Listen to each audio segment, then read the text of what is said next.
Hello, everyone. Right. Thought we'd talk about. Just check. You can hear me. I'm not muted. Yes. Right. Well, we're going to talk about drug burn theory again tonight, because drug burn theory has been a big part of my channel from the start. And after 5 years of research, this stream brings together all the different threads I've uncovered. When I first talked about it, I mostly leaned on the police reports and the FBI documents. But as I kept digging, I realised the idea actually goes back to Susan Atkins during the penalty phase of the trial. And while a lot of people dismiss Crazy Susan, when you line up what she said with the police report, the MDA, the drug dealing, the wild parties at Cielo Drive, it starts to sound far more plausible. On top of that, there are all of the dark rumours tied to Cielo Drive, plus a major human trafficking element, including children, that never came out at the time. I don't expect everyone to agree with me, and you're free to make up your own mind, but I do think there was a cover up in this case, and people who should have gone to jail walked away, and that's not justice for the victims. This stream is my attempt to pull all those threads together in one place, the documents, the testimony, and the trafficking allegations, and the rumours. If you want to dive deeper, you'll find my longer breakdowns of each of these topics in other streams on the channel. Right, yeah.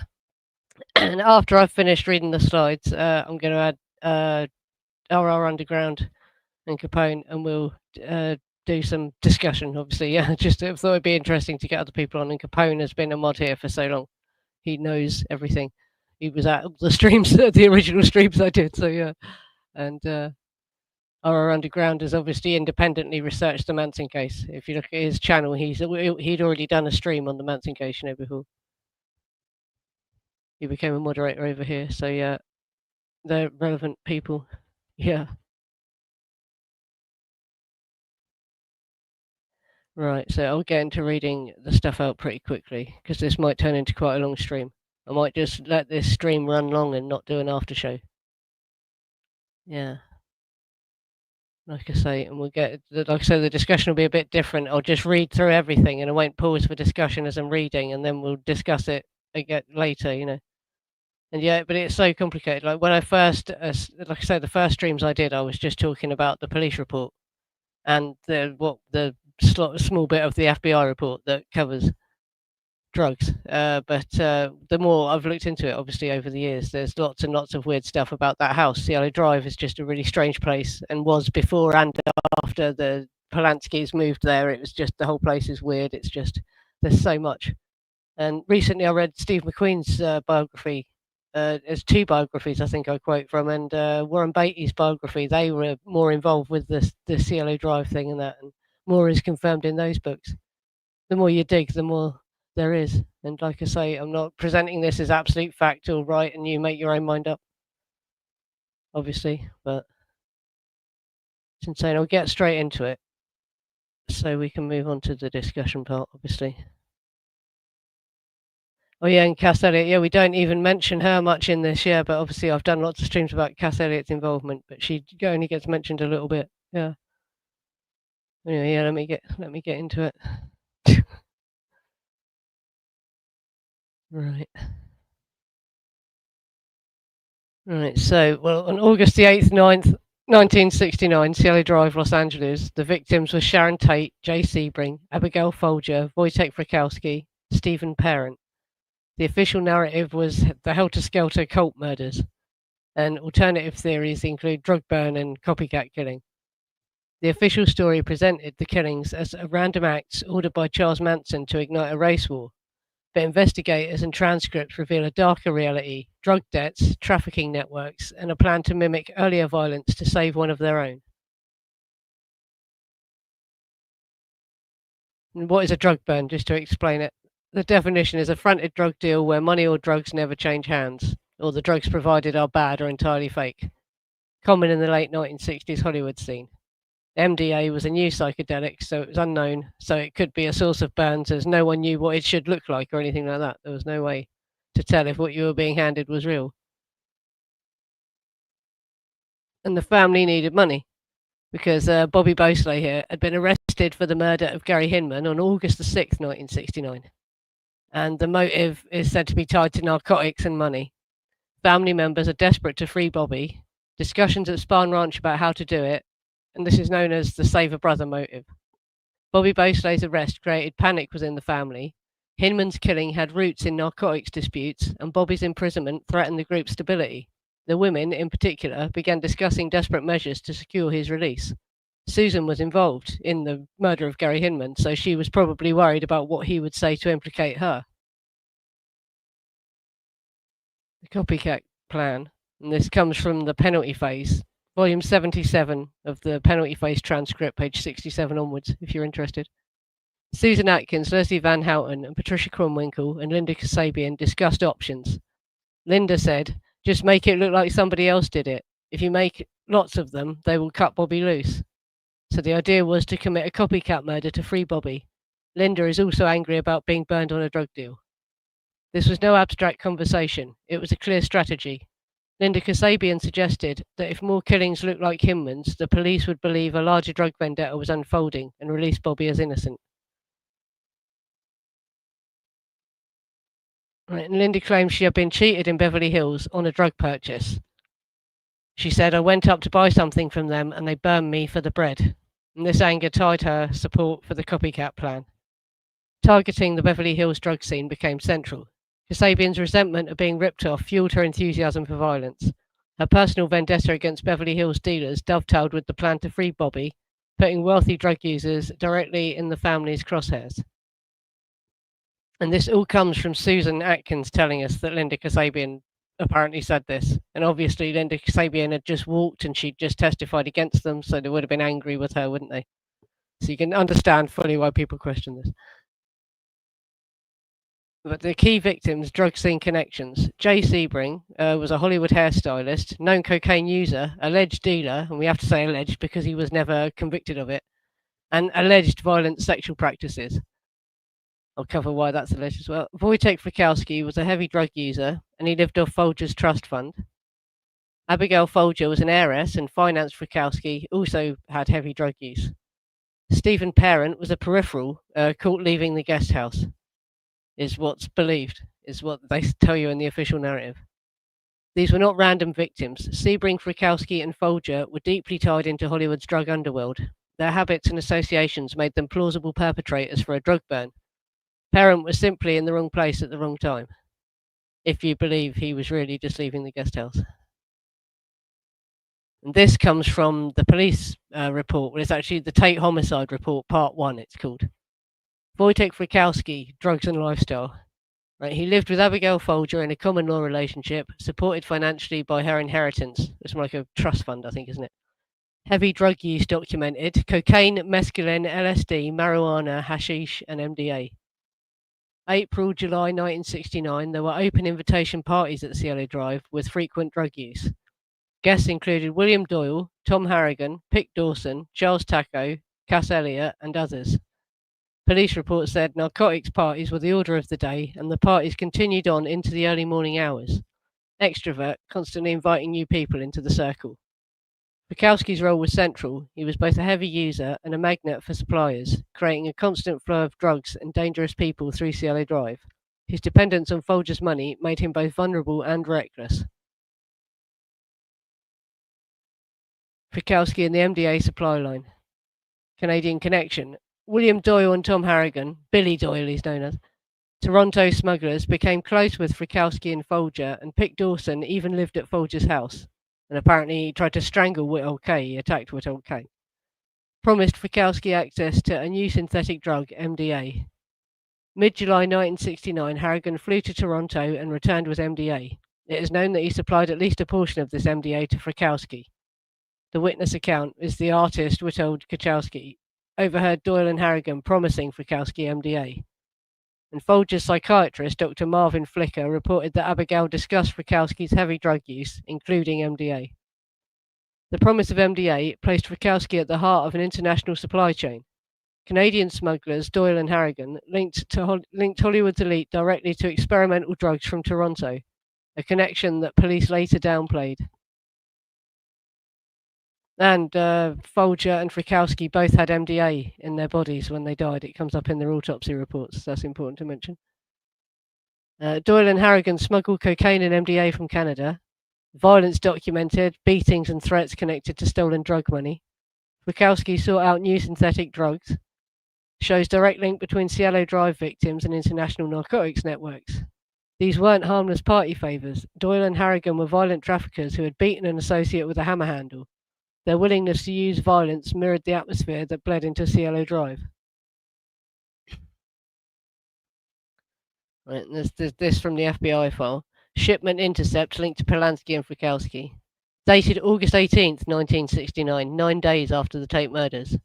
FBI legal attaché, London, sends a confidential teletype to Hoover, who's the director of the FBI, reports 2 shipments of household goods consigned to Roman Polanski and Wojtek Frykowski on SS Shirley Lights from Southampton. Why it matters, not rumour, not press. This is FBI intelligence transmitting through official channels. And it also says because there's been media reports, there's a shipment of drugs involved. They want them to intercept these household goods, basically, is what it says. And I'll show you the document in more detail if people want to read it. And this is what a legal attaché is. And this shows there was an FBI London legal attaché active in 1969. Just included this. I've talked about legal attachés before. If you've watched the Redlands bust or my Operation Chaos bust, and this is evidence. The header reads from Legat London, number 187. Legat means legal attaché, FBI agent stationed at US Embassy. His duties would have been to liaison with UK authorities, intelligence reporting to FBI HQ. Proves the FBI had eyes in Europe, tracking Polanski-Frykowski shipment within days of the murders.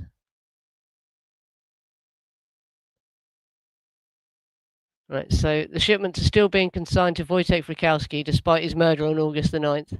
Suggests an automated or pre-arranged shipping system was in place before the murders. Plausible explanation is also sea freight could take about 9 days from London to the US in 1969. Therefore, the trunks may have been sent before the murders, but additional research is needed to confirm. So you can track down the ship's manifest and all that. We could prove that maybe they were sent before he died. But it could have taken 9 days for the trunks to arrive anyway. Doesn't mean they weren't sent before he died. And then on August the 20th, 1969, FBI New Orleans confirms info passed to Narcotics Squad of New Orleans Police Department. Copy also furnished to FBI Los Angeles. Why this matters? If irrelevant, LA wouldn't be informed. Shows clear investigative link to the Tate LaBianca murders. So if they didn't find anything in this, if it was just household goods, they wouldn't have informed LA, is what this tells us, basically. And we'll move on to Jay Sebring, his Hollywood ties. He's a high-profile hairstylist. Clients include Hollywood stars, known cocaine user, alleged violent sexual practices. Officially, he only tied up and gently whipped consenting girls, but the rumours say it was sometimes darker. Rope bondage and whipping are part of his lifestyle. And wearing black robes as well, they say. I think it's from Sammy Davis Jr.'s biography. They like to all stand around in black robes, but it was just a party, fun at parties. It wasn't like real ritual stuff. But yeah, he had some weird practices. There's a potential overlap with drug and sex networks around the Manson circle. Sebring's glamorous facade concealed a darker reputation. His penchant for cocaine and sadomasochistic sex practices made him part of Hollywood's hidden underworld.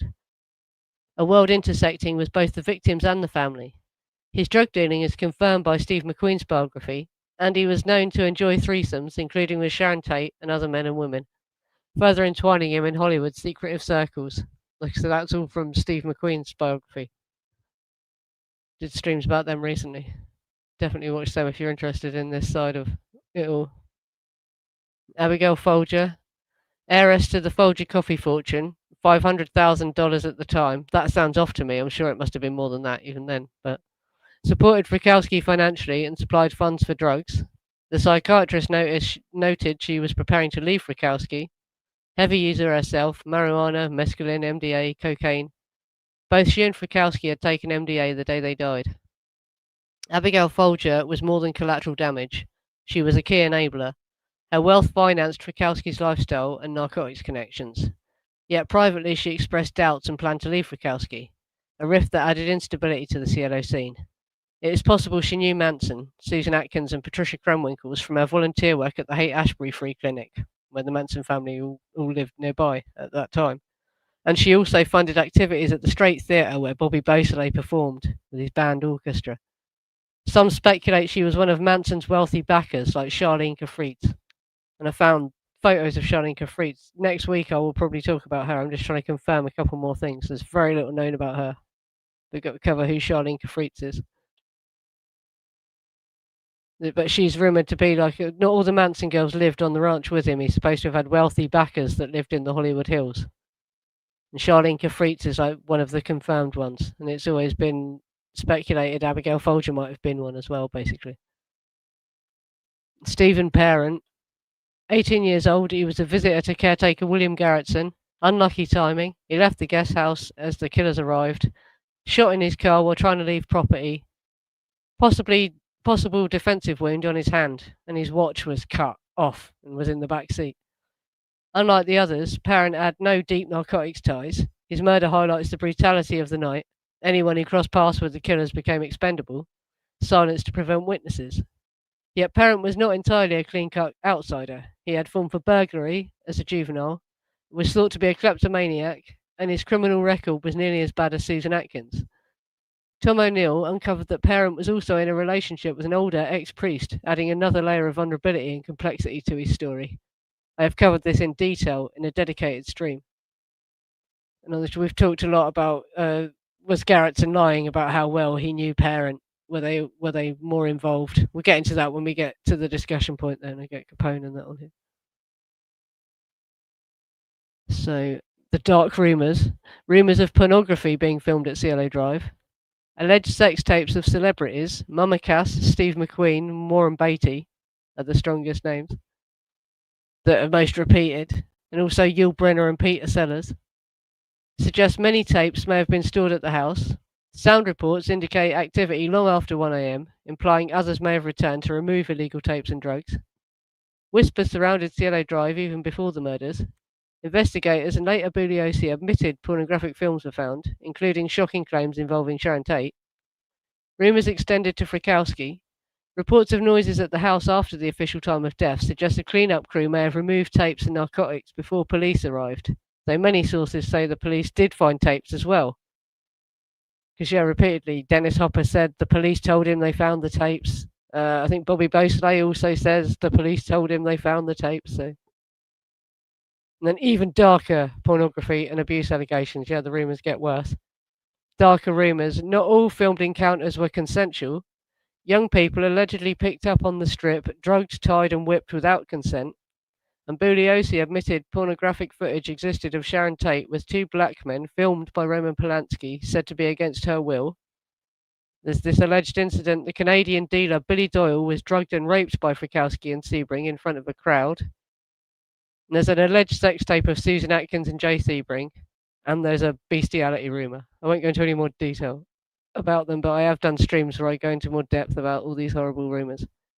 Beyond consensual decadence, accounts suggest disturbing abuse. Sebring and Folger are procuring vulnerable use for drug-fueled assaults on camera. The most notorious allegations involve Canadian dealer Billy Doyle, said to have been drugged and raped by Frykowski and Sebring in front of witnesses, and rumours exist that it was filmed. These stories, whether suppressed or unproven, point to a house steeped in exploitation and secrets.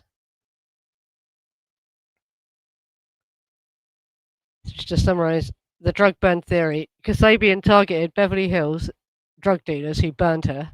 Tex was Kasabian's romantic partner and owed Manson big time after the Bernard Crow incident. Again, I've done a stream about what that is if you don't know what the Bernard Crow incident is. And this is how Tex is linked to this. He's said to have been the boyfriend of Linda Kasabian.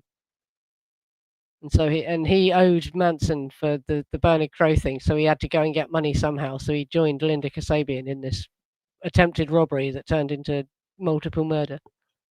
Frykowski and Sebring were both linked to narcotic networks. Murder scene consistent with drug burn escalation. The copycat element meant to free Bobby Beausoleil. The killings fit the pattern of a drug burn gone violent, debts unpaid, drugs stolen, and grudges avenged. Overlaying this with the copycat plan explains both the choice of targets and the ferocity of the attacks. So the final conclusion. The official Helter Skelter narrative distracted from the real motives. Evidence shows the murders were entangled with drug networks, trafficking, and money disputes. Blood evidence and copycat planning suggest the killings were meant to mirror Hinman's case to free Bobby Beausoleil. They write in blood on the wall at all the different places, don't they? Victims Sebring, and Folger were heavily involved in narcotics use and supply lines, including Canadian MDA trafficking. Frykowski was directly supplied with MDA by Doyle and Harrigan, linking Cielo to international drug smuggling. Charles Manson was sex trafficking girls, including minors, to figures like Dennis Wilson and Terry Melcher, Doris Day's son. Exposure of this would have been cataclysmic for Hollywood and the music industry at the time. State prosecutors suppressed evidence of LSD and drug use at the trial to avoid insanity defences and to keep the focus away from Hollywood's involvement.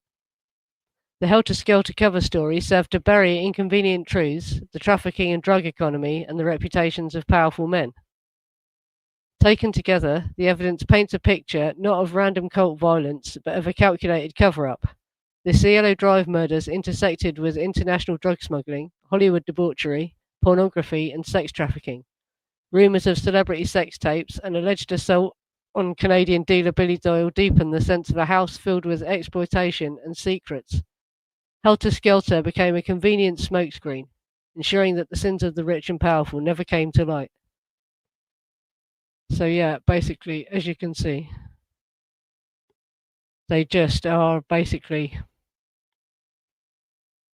Helter Skelter was designed to stop them talking about drugs or any of these angles. At the time, it had to be covered up because it would have done too much damage to too many people at the time, rich and powerful people. And here we go to that. You're unmuted now. Yeah, they can hear you now. Hey, how's everybody doing out there? Where's RR Underground? I don't know if he's jumped Jeremy, in it's in the Reddit chat. Jeremy, if you're watching. Jeremy's going to join us as well, yeah. Yes, sir, I'm thinking I'm coming down with something. I'm glad my voice didn't go out. Yeah. Oh, he's heading this way, it looks like. Alright, yeah, that's it. I'll see him pop up in the bottom. But yeah, like I say, I've been looking at this video. So I didn't even mention in that, did I? The blood evidence, the fact that there's this huge pool of blood on the porch that's supposed to be JC brings, but people rightly question it. I don't blame people for questioning it because the police obviously righteously fucked up the evidence, didn't they? So I don't blame people for questioning whose blood it is. But you can't deny, surely, that that's evidence someone bled to death on the porch, and they're not telling us that. No matter whose blood it is, whether you believe it's Jay's or not, you know. Yeah. Agree completely. I believe Jay died on the porch. I think he bled out in the bushes, right? Yeah, you can see the bushes are crushed, like he's halfway. I haven't even shown that, have I? But yeah, on other drug burn streams, I've talked about that a lot. Yeah. And the majority of the blood was in Jay's type, and there was a lot of it there. Yeah.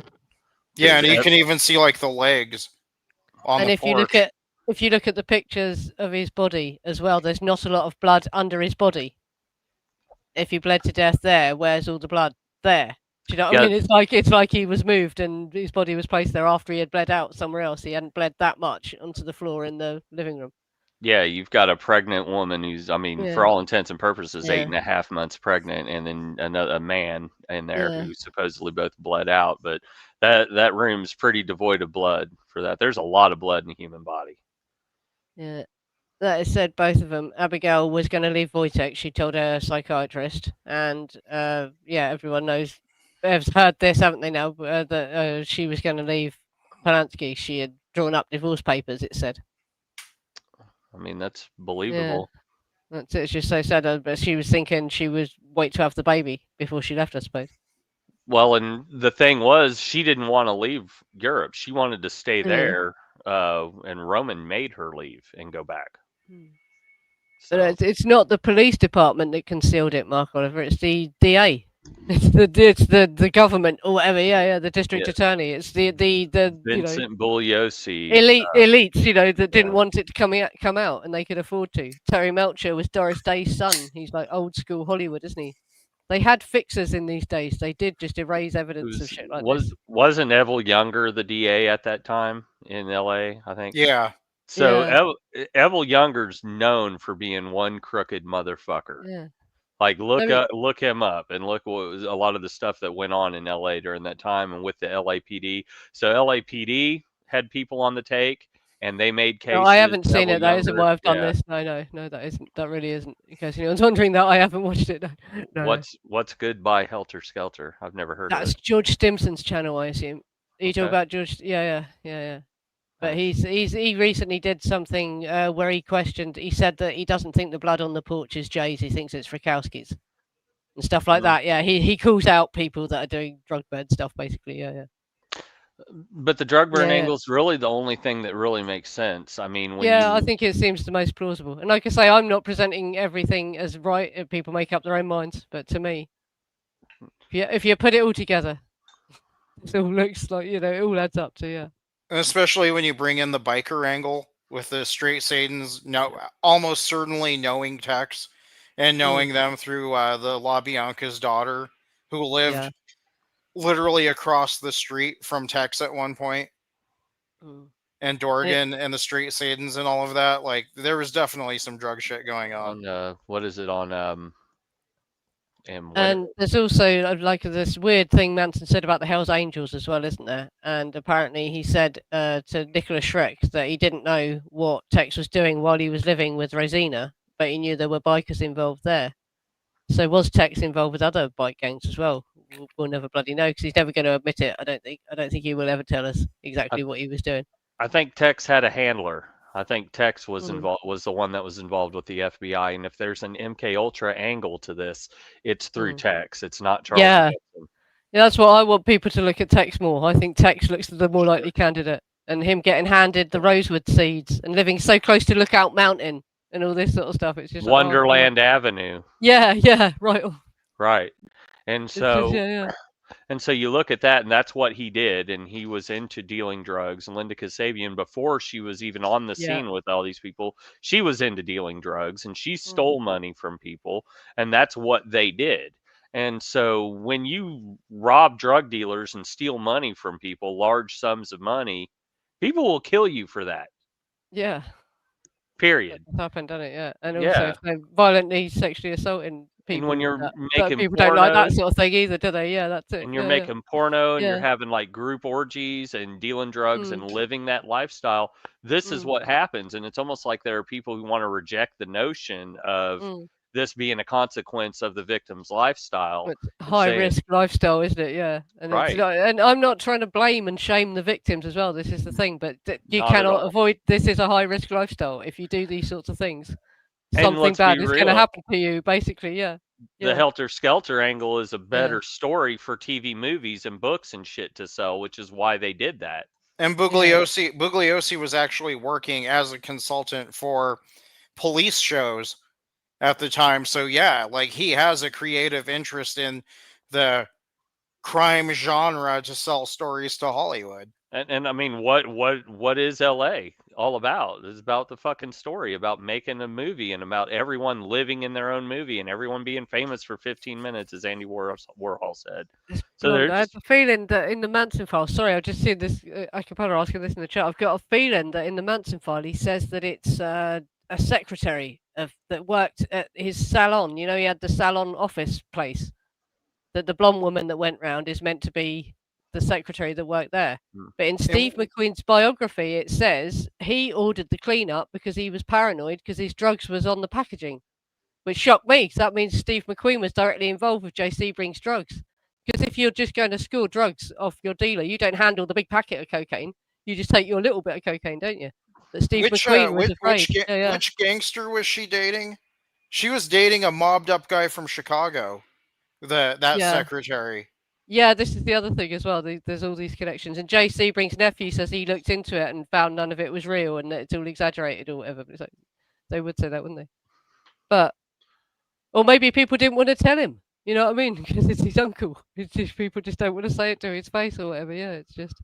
Well, and I mean the whole Helter Skelter thing is a much more sensationalized story, so it just makes for better fodder. It's the whole they were involved in drugs and porn and somebody came in and killed them all. That's pretty mundane and typical of that industry and of that lifestyle, and nobody wants to be like, oh, that's what happened.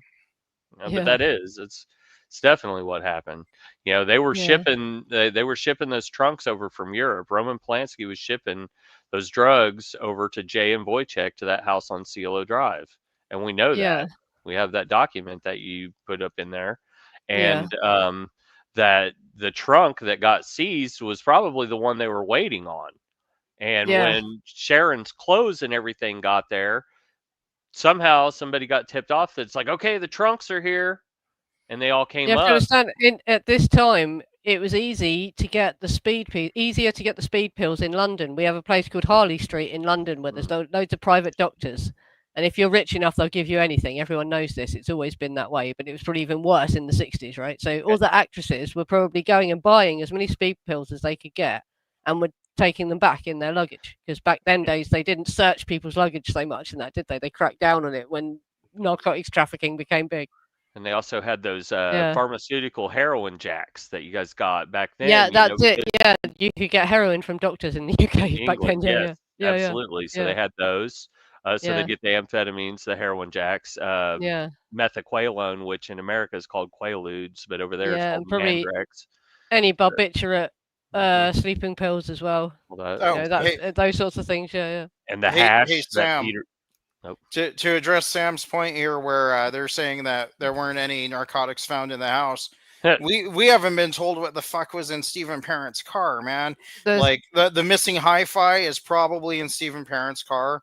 The missing drugs are probably in Stephen Parent's car. So that doesn't really tell us anything. Or how's this, man? There's a reason why, Sam. There's a reason why there were no porn videos found in that house, or no videos at all, because the cleanup crew that came there after the killers left at like between 2 and 4 a.m., they cleaned the house out of all the videos and all the drugs. Whatever was there got taken. Of course, the police didn't find anything. There wasn't anything left.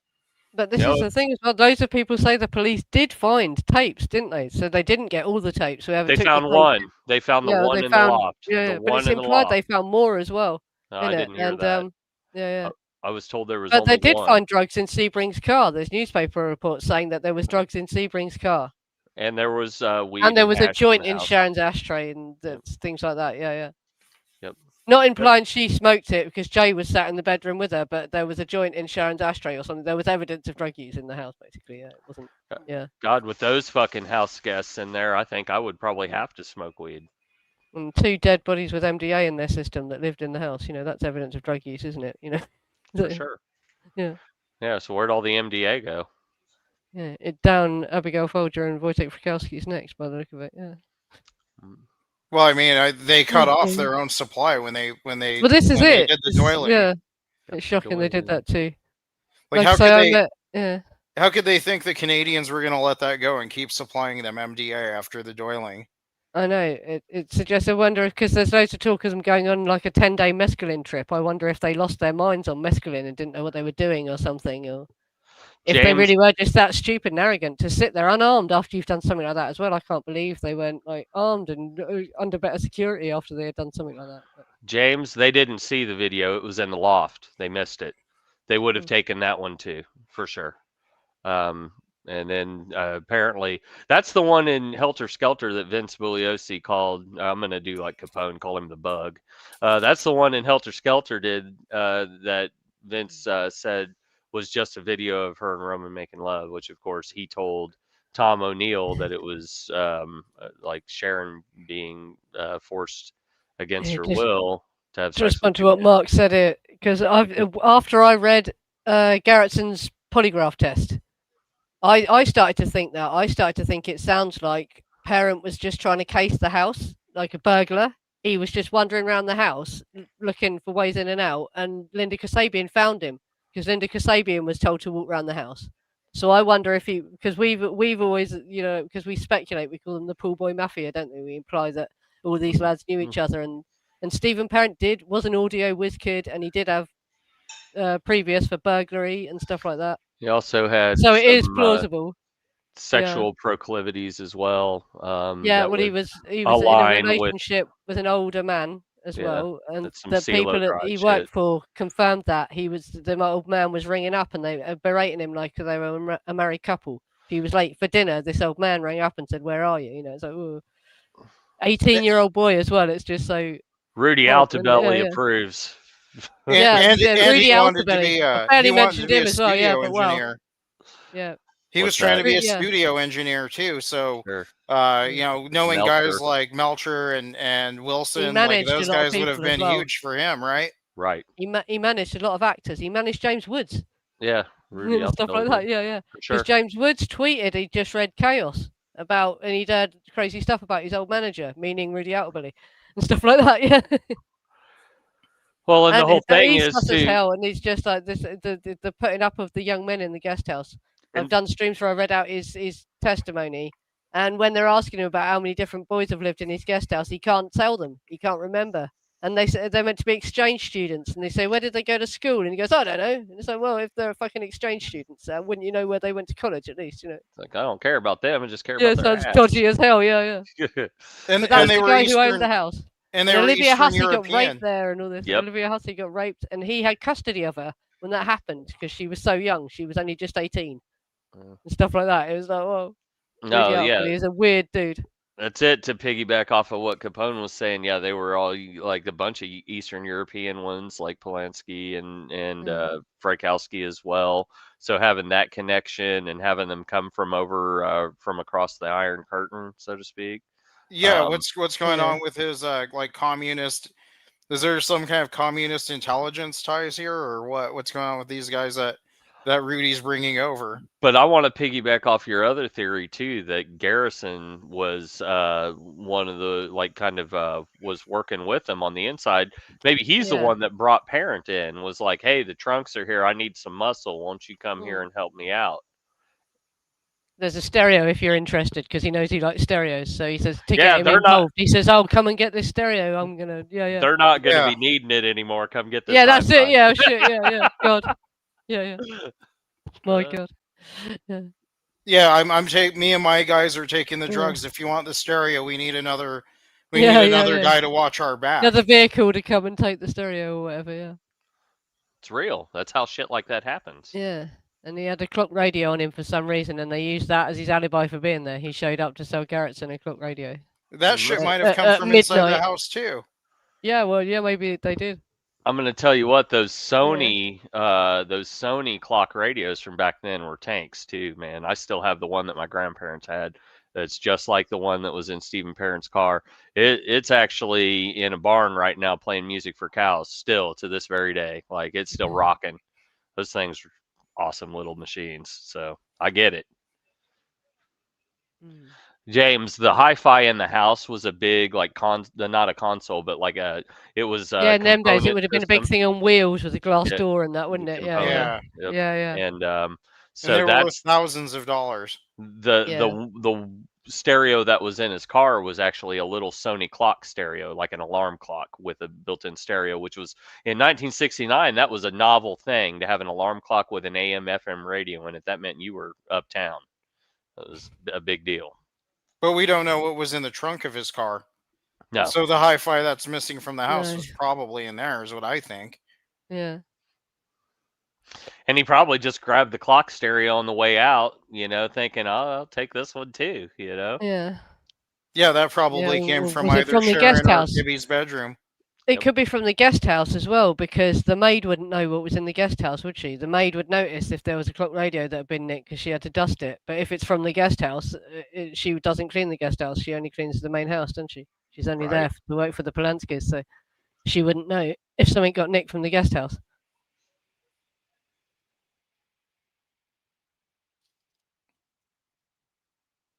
Yeah, well, this is the other thing that I've always thought as well, especially knowing what they did to Billy Doyle. And like I said, so after I did my streams on Harrigan and Doyle, people came out of the woodwork and contacted me, and they told me about another one of the Canadians called Bill Littler, who was Billy Doyle's business partner.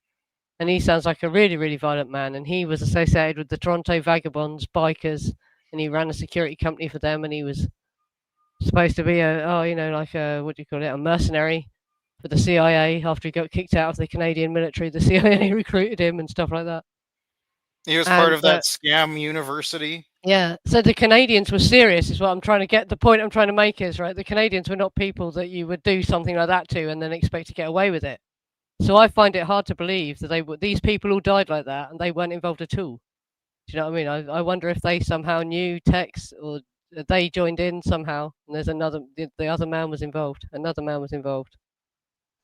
Hey, look, Camille. Yeah, there's no proof that any stereo was taken from Cielo. What we're doing here Yeah, is that's it. it's Yeah, called conjecture, and it's spitballing. And like this is a theory. We never said that there was proof. We're just saying that it's highly probable that if there yeah, was one missing, as the rumor is that there was one missing, may have been in Stephen Parent's trunk. yeah, So that's all. You don't have to agree with the theory, and like the three of us even have some yeah. differences See, in our Sam thinks it theories. as well. You Like might have moved it we from a don't guest house. all 100% agree with each other Yeah. on here, but we're trying to provide a composite. And then you can pick and choose what you want to believe. That's the beautiful thing about it. So. Yeah.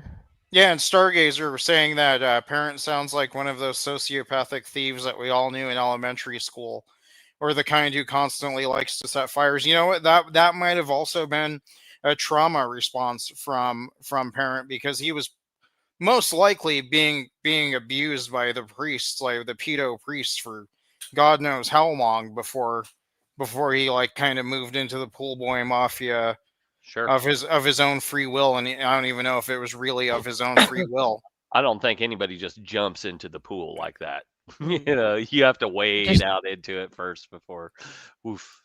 just Yeah, to answer this, SND. Yeah. answer what he says here. Do we think that they were trying to kill Cielo Drive because they were No, horning in on their trade? No, no. I think that Cielo Drive doing that to Doyle, Fikowski and Jay Sebring was an attempt to run the Canadians out of Hollywood. They thought that Right. that would make the Canadians leave.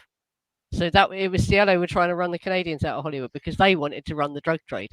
I think what And I happened, think the Canadians retaliated, possibly met the Manson family and joined in with the Manson family, and basically.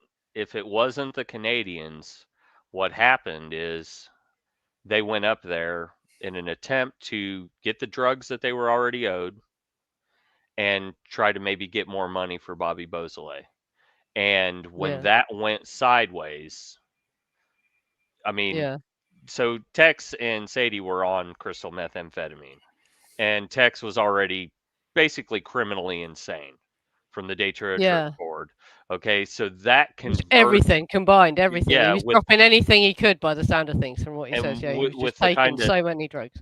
that MK Ultra influence, like so the way the Mm, FBI works, they'll put a plant somewhere, and a plant has a handler, and they don't even know they're being handled. They don't even know they're being manipulated overtly. So, however this shook out, it was just a convergence of circumstances where everything met right there in the worst possible way. It wasn't planned. That's why it was so messy. In fact, Charles Manson went back there because he didn't believe that they did that, I think. He went back there with Clem as a cleanup crew to get whatever was there and to get rid of any evidence that might yeah. link them. Well, when I was And at the Nicholas Shrek event, when he launched the UK version of the Manson file, we got to ask him questions, and I asked him when Manson talked about visiting Cielo Drive, did he sound like he was shocked by what they'd done? And Nicholas said, "Oh yeah, he was yeah, shocked, and he described it as scary." couldn't Right, believe it. so he didn't. I don't believe he ordered it at all. And And I so think that's when they came why, back and said we killed everyone, that he went, "Fuck off, no, you didn't. I've got to right. go up there to see if it's true." Yeah, yeah, Correct. And then the next yeah, day, that's why he went with them to fucking Waverly Drive for the La Biancas and tied yeah, them up. He yeah, says, I'm going to show you guys how to do this. Because if you're yeah. going to go around and do this shit, So yeah, you need to like have some control over it. That was sloppy and scary and messy. yeah, So that's where he got pulled into the conspiracy thing in. It yeah. was him going there, tying them up and saying, this is how you do it. Don't make them scared. Don't show them fear. Be I don't know cleaner. what to believe about the motive for the La Biancas as well. Like I say, there's so little known. That is so much has been hidden about that as well, though. That's the Well, thing. What was the real motive for the La Biancas? even we spend There so is a much more connection between the time Manson family and the La Biancas. They lived and at Waverley Drive, right next to the La Biancas, and they don't even want you to know that. They don't talk about that in the official narrative. But the and Manson family knew the La Biancas. and They even weren't strangers. we spend way more time dissecting Cielo Drive than we do the La Yeah, Biancas because of yeah, the nature of the victims, and there's just so much more there. There's more people. There's more sensationalized. It's more, but yeah, I mean, it's well, real. if you want to tie in MK Ultra, we could think about, was there some kind of Operation Midnight Climax kind of distribution through the wig shops in LA at the time, like maybe through the drag scene, to distribute LSD that way, because that ties in Alice LaBianca and Tex. And I want to ask if anybody watching or well, Rosemary would have sold wigs as well. They all would have sold wigs, wouldn't they? Yeah. There's Rosemary, about the wigs. Rosemary. There's a picture. Sebring would have as well, because he made toothpaste, didn't he? Yeah, because he was there's a picture of Tex from back then, from 1968, when he got arrested in California. First time he got arrested, where he's got longer hair that's more coiffured, and I thought he looked like I've said this, I thought he looked more like a rock star, like he was in Spiders from Mars or something. But looking back, I'm like, he might have been flitty. He might have been, a little hairdressy, a little flit. We need to find that picture, because that picture's been scrubbed from the internet. I'm sure I found a driving license photo of him. If you go through all those folders of evidence Bo Emerson's posted, I'd have to search all the way through them again to find it. But you can find an old driving license picture of him where he's got a longer haircut. So that might be a similar era, yeah. You're right. Well, and again, it's really hard to find any pictures of Tex and Manson before the crimes as well, isn't it? They only want you to see the Belladonna mugshot where he's all fucked up by drugs, and where he looks like a killer. They don't want him looking like a cross-dressing. Hey. Yeah, that's it. Yeah. And when he was hanging out with these cool people with Rosina and all that, because he says that she took him to trendy cafes to have breakfast every morning, and he was eating with all sorts of Hollywood people in these trendy cafes with Rosina. Yeah, Tex was on the scene long before he got involved with Charles Manson. And Tex was full boy mafia. Before meeting the Mansons, he was hanging out with Brian Manson. Wilson, Probably used Tex having an affair probably with Brian Wilson. Yep. He was probably hooking up with Kenneth Anger, just like Bobby Beausoleil was too. Absolutely. Like there was definitely like a whole pool boy mafia thing going on. In fact, Manson probably used Tex as a connection. Tex was more used to Manson than Manson was to Tex, Because what did Manson have? Manson had girls. Yeah. But Hollywood likes girls and boys. So he needed a plug for boys. And it was a time when there was millions of girls. You didn't even have to pay them. They were just turning up and opening their legs for the rock stars. They'd been programmed to. Everyone had been told it was cool, weren't they, to go and fuck these rock stars, and it was happening. Right. So, that's the other thing that's hard to understand about why did Terry Melcher do it. But I think it was because of the novelty of the fact that there was a man who showed up at your house and he ordered these girls to sleep with you, and they did it. Well, and it was a novelty to them. Do you know what I mean? It wasn't because they needed the girls. It was because it was the novelty of it. It turned them on. And the women were that submissive sort of thing. They liked living on demand. Yeah. They liked having their food delivered and catered to them. These are people that like being catered to, and that was just another form of being able to indulge in your whims at your leisure. And you're bringing in like the extra taboo or tantalization of it being like a guru thing too, which was huge in the 60s. Sure. Yeah. I mean, there's all that. We have a sex guru that's going to bring over these, 14-year-old girls and command them to do whatever you want. Yeah. And some of them are under 18 as well, isn't it? And that was the other thing that they were obviously into, some of them. Yeah. That's the worst thing, isn't it? Yeah.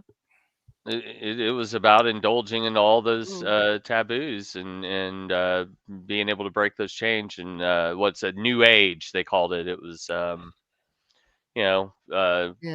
Satanism for people who were not, What the hell was that? That was a weird noise. Where did that come from? Did anyone else hear that? It sounded like someone screaming, but none of us made a noise. That was fucking weird. I didn't do it. On the playback, I've got to see if that actually recorded. I got it in my headphones. Bloody hell. I didn't hear that. It was the spirit of that was really weird. It did sound it sounded like a man's scream. Whoa, that's weird. Yeah, oh my god, yeah. Oh, then maybe it wasn't the spirit of Stephen Parent. Yeah. She just sounded like a girl. Yeah. Yeah, I think the stuff about Doyle has been scrubbed. Yeah, well, apparently I've been told that there are photos of Doyle with everyone, loads of people in Hollywood, and I've seen more photos of Doyle than I'm allowed to show you. There are photos of Doyle, but yeah. Doyle was a manager. He had to have had Hmm. pictures of him with the people he managed. Yeah. Billy Doyle was actually the manager of Dave Mason for a while, and I'm good friends with Dave Mason's current bass player. He lives right down the road from me in Jeff City, believe it or not. And he won't talk about it right now. But I think I saw a picture. Well, I think it was Billy Doyle at Mama Cass's house with like Eric Clapton and no, it's Pete Dawson. That's Pete Dawson. Okay. Yeah, Pete Dawson. Yeah. Yeah. Yeah, so these guys kept a low profile. They were drug dealers, but pictures do exist of them. They're around. Pete Dawson, there's more pictures of because he was trying to promote himself as an actor, so there's headshots of him. And he was trying to get himself photographed with famous people. This is why you see him sitting next to Eric Clapton and that. Yeah. There's a lot of photographs being scrubbed off the internet now. So here's another thing. We'll get into this when we do the John Lennon one. But when I went to the Dakota last year, they wouldn't let me walk past the front archway and take any pictures. I was not allowed to take any pictures. Why? Because that's where the service elevator used to be. And so they don't even allow anybody to take any pictures there. And if you look on the internet, you can't find any pictures past the inside of that front arch, right in that courtyard. Never seen a picture of Charles Taco either, the other Canadian. And he's one that was supposed to be connected to a lot of music industry people. And lived with Peter Tork and things like that. So why are there no photos of him as well? That's weird. I had that picture of Tex, his first mugshot, and an old hard drive. I don't know where it is, and I can't find another one online. Like I've done searches for it, and I've like kind of tried to dig for it. I can't find it. So there's definitely an effort, I think, to kind of slowly and quietly scrub certain things off the internet in an attempt to provide what do you call it, the Mandela effect, where people can believe one thing if you just erase. I was going to save this for future streams, but when I was looking into this as well, there's another plausible reason why they try and bury stuff like Charlene Kafrit's and Abigail Folger's connections to the underworld and that. But it's because in the past, their parents would have been open to blackmail. Right, so at the time they repressed it, so the parents couldn't be blackmailed because Charlene Kafrit's mother worked for the government. She worked for the Nixon administration. Right. So they would have, and she's the one that's the family is supposed to have stayed with her, and she's supposed to have taken home videos of him. She's supposed to have given Manson money. She's supposed to have spent her whole divorce settlement on him, bought him race cars and race horses and all this sort of shit. And people just don't want to be reminded of those connections. They don't think it looks good for society. But her mother could be blackmailed, and Folger's family were very rich, so they were vulnerable to blackmail as well. So they had to make it so, these are only rumors. You can't prove that, so you can't blackmail them because it's only rumors. Their business is based on family, and the best part of waking up. Yeah, well, Folger's coffee is all about You got to be clean cut and not have all this stuff. Well, Abigail's mom was from Central America. Like she was a strategic marriage to have like a supply of coffee beans from Central America to the Folger roasters. Yeah. So international. Yeah, it was an international trade. So Mark Oliver saw traffic at Reading Festival. Dave Mason would have been in them probably. Dave was in and out of traffic a lot. He was his own guy. Now, I've got a lot of respect for Dave Mason, the way that he handled himself in his career. He was sober, and he didn't like dealing with a lot of the bullshit and politics of being in a band. He was in and out of traffic a lot. He would come, make a record. I want to say he's probably left that band 3 or 4 times. He was also in the first lineup of Derek and the Dominoes and quit after one gig. Because again, he was sober and they were not. And he was in Fleetwood Mac for a little while. So he's always been kind of a lone wolf that, has been in and out of some really great bands and is a great player, but just kind of ran his own ship. So he might have been there. He may not have. Didn't he get thrown out of bands a lot too? I don't know if he ever got thrown out so much as that he would just quit and nobody like argued to keep him kind of thing. He would be like, all right, I'm out. And they'd be like, yeah, later. I know he quit Traffic every time that he was in that band. And he was in Delaney and Bonnie and Friends for that UK tour that did the On Tour album with Eric Clapton. He was in that band too, and that's what evolved into Derek and the Dominoes, and he was on George Harrison's All Things Must Pass in that but era. you talk about Dave Mason, yeah? Because I've heard he was recorded. His tracks were recorded for Derek and the Dominoes, but they erased them and someone else played it because he walked out. Dwayne Allman came in. Well, he left early on. Like he nothing got erased. He did one single. "Tell the Truth" was the first single they did that was produced by Phil Spector at the same time that George Harrison's All Things Must Pass was being recorded. But then Dave Mason quit, and they went to Criteria Studios in Miami, and that's where Dwayne Allman came in. It was all just kind of happenstance. It's just like how all this stuff happened in the 60s. They had friends, they would converge things. Usually it was really cool, and they casted it in a good light, and it's and you can find gossip columns from the Times saying Mama Cass announced her engagement to both Pick Dawson and Billy Doyle at different times. They announced it. It was a publicity stunt for them. Sure. Sort of thing, so she was definitely, involved. They were definitely involved with the rock scene. They were all there. They were all there around each other. And the way the Canadians sort of feature in the official narrative of this, they want you to think they were just some schmucks who got chased out of town, but actually. Well, I think the multiple engagements were probably also about like work visa fraud. As well, yeah. Like if they were both on fiance visas with Mama Cass. Yeah. State your business. Oh, I'm working with Mama Cass, an international singing superstar, and I'm going to be a manager. And they're like, okay, Mr. Doyling. Yeah. Yeah. And also, Pick Dawson's dad was a diplomat for Canada, so that might explain why his charges, he didn't get charged with anything. So his dad couldn't be blackmailed, basically, So that happens a lot in American politics. But the children of political figures seem to get away with stuff a lot, and that's the reason why, is because if they're charged, then the parents can be blackmailed about it. So they crush the charges. They'll make sure they don't go to jail or whatever. They'll get them a suspended sentence or whatever. Yeah. James that might have also been some kind of Commonwealth thing too, because you have Canadians in the British Commonwealth going to Jamaica, or at least faking that they went to Jamaica. Sure. Pick Dawson is connected to Germany as well. He lived in Germany. I think his family lived in Germany at some point because of his dad's Canadian embassy work.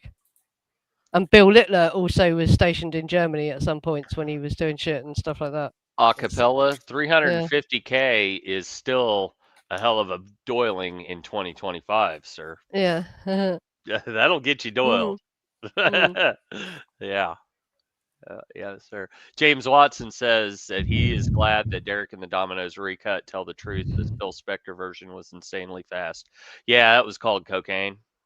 Yeah. Boy, and it was. Sounds like a different song, doesn't it? That's what you're going to do. That's a crazy case as well. I should cover that.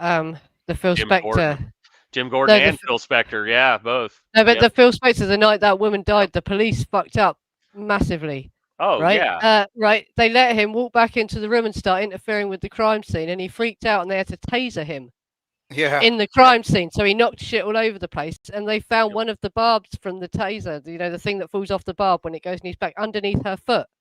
Yep. So her body moved. Her body obviously moved. If that had gone under her foot, you know what I mean? They moved her body around, and they fucked up the crime scene. They let him stagger all over the crime scene and conceal evidence. And then he got a mistrial on the first trial, got out, and then they wound up convicting him, putting him in jail, and he died in fucking prison. Yeah, well, he deserved to. Yeah, apparently he was terrible to his wife. His wife had to escape out of a window in the end. Oh, and shit like that. Yeah. Ronnie Spector. Yeah, Ronnie Spector. Yeah, had Absolutely. to escape with no shoes on. She escaped from a window to get out and abandoned the kids. Yeah. Yeah, he was nuts all the time back in the day. James Watson. Yeah, Phil Spector produced the Ramones. He also produced John Lennon. The Righteous Brothers, famously, when it. Yeah. Oh yeah, he produced everybody. He was all over the place. He was the king in the late 50s, early 60s, through the 70s and into the 80s. He was so insane when they were recording John Lennon's oldies album Rock and Roll. Had a gun in the studio, fired it off, and damaged John Lennon's hearing, shooting guns in the studio. And it was so insane. John Lennon had to steal the tapes from Phil Spector and take them from LA to New York to finish the album because it wasn't going to get done. Like, it was absolute chaos. And he was famous for pulling guns out. He was famous for pulling guns out in the studio, wasn't he? What he did. He pulled a gun on the Ramones. Yeah. It was his thing. Oh, Philly, baby. Yeah, that'd be a wild one too. Phil Spector. And then you got Jim Gordon, who played on everything. He was the drummer on Good Vibrations, and on he did the Cups with Water on God Only Knows for the Beach Boys, and was Derek and the Dominoes drummer. He played in Traffic. So like we're not even 2 degrees of separation in everything that we talked about. He had undiagnosed schizophrenia and went nuts and killed his mother, stabbed his mother. Yeah, Phil Spector pulled a gun on everybody, Milky. That was his deal. It was like, hi, I'm Phil Spector. Have you seen my gun? Yeah, that's it. Yeah. Yeah, if you don't stop talking quickly enough, he pulls the gun on you. I guess the night that Lana had died, he there was like sex play with the gun, and she had it in her mouth, kind of thing was what he was saying. James Watson, he wanted him to play a song longer than 2 minutes. Yeah. It's like, make it happen. Yeah. Well, we might as well end this one now and go to an after show because we've gone on to another bloody topic anyway, haven't we? So yeah. Sure. If I end this, and next week, I'm probably going to do the Charlene Kafritz thing. I'm just trying to nail down a few more points about her, but yeah, just to show who she was as well. And there's so many things. Like I've never covered the Hawthorne gun shop thing, have I? The gun shop raid, which is Gypsy, and I think Lynette was involved with that. They got arrested. Mary Brunner. Yeah, Gypsy got shot during that as well. TJ the and another lad got shot in the kneecap, which must have been horrific because they were all in a van. They were all in the back of a van, so they must have watched his kneecap explode. Must have been horrific. And that's apparently that's where you can't say that they weren't neo-Nazis because they were doing that with a bunch of neo-Nazis. Well, they'd been sold to him, hadn't they? Because he was getting protection off the Aryan Brotherhood in prison, and they'd been made to go with contacts on the outside. Basically, they were being forced, weren't they? I think. Right. But yeah, apparently during the shootout as well, the policeman ran out of bullets and a member of the public ran over and gave him some of his. As well, I read when I was researching that. Yes, I've got to cover that. The Hawthorne shootout. Man. Terrible, yeah. And she fell out the van. Yeah, I think it's in her shoulder as well. I heard in the shoulder. And she fell out the van saying, I'm sorry, when they opened the door. Which is, I found that quite devastating. Poor cow, yeah. Yeah, Dream Date Charlie, go Jets. Well, yeah. Okay. Yeah, I'll end this now and go to an after show, and you can join me for the after show as well, because we're going off topic, aren't we? Yeah. Sounds good. Yeah. When I create it, I'll drop the link into the Reddit thing again. Yeah. Excellent. Cool. Yep. I'll see you in a minute. And thanks for coming, everyone. Like I say, there should be a stream next week. See y'all.